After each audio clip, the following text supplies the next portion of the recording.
So we have a lot of experience calling on digital learning and e-learning titles specifically for companies who are targeting HR. And it's one of the easier groups to get at. Honestly, they just don't get a lot of people prospecting them.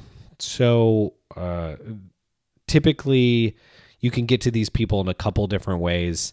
Phone and email works really well. LinkedIn works really well. I mean, they pick up their phone. And we're starting to see the titles a lot more within organizations, like somebody who just absolutely owns all of the digital training, not only methodology, but all of the moving coursework to digital and just everything that's happened. Obviously, these titles are becoming more and more important with COVID and other things like that. So it's a pretty easy group to get to.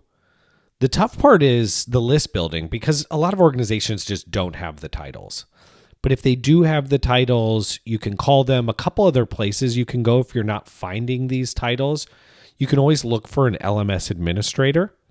So the LMS administrators kind of know exactly who to go to around e-learning, because they work with those folks pretty close. So if you can find whoever's the administrator of the LMS, you can kind of figure out who's owning that digital training or digital learning and e-learning strategy.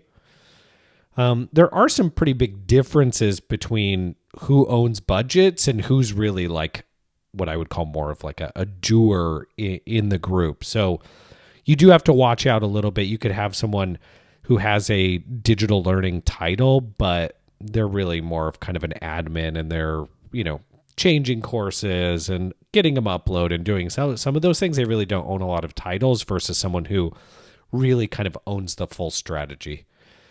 So watch out for that. Sometimes it can be a little bit tough to tell if they don't call it out on their LinkedIn exactly what they do, because there's typically not 10 of these people in an organization. There's usually a couple of them.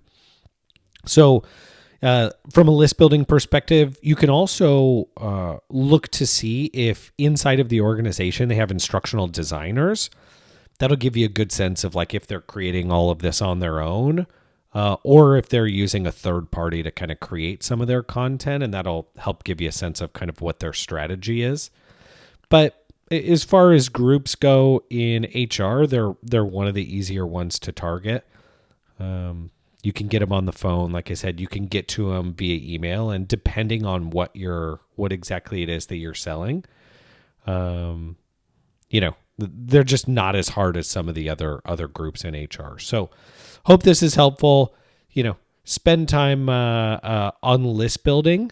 That's something to really spend a lot of time on, is figuring out of which organizations do they actually have these titles. And then if they don't have the title, then that means that you need to figure out where these people sit inside of learning and development or talent development. And the best place to go there is start with the VP of HR's administrative assistant and just ask them who owns e-learning, who owns digital training.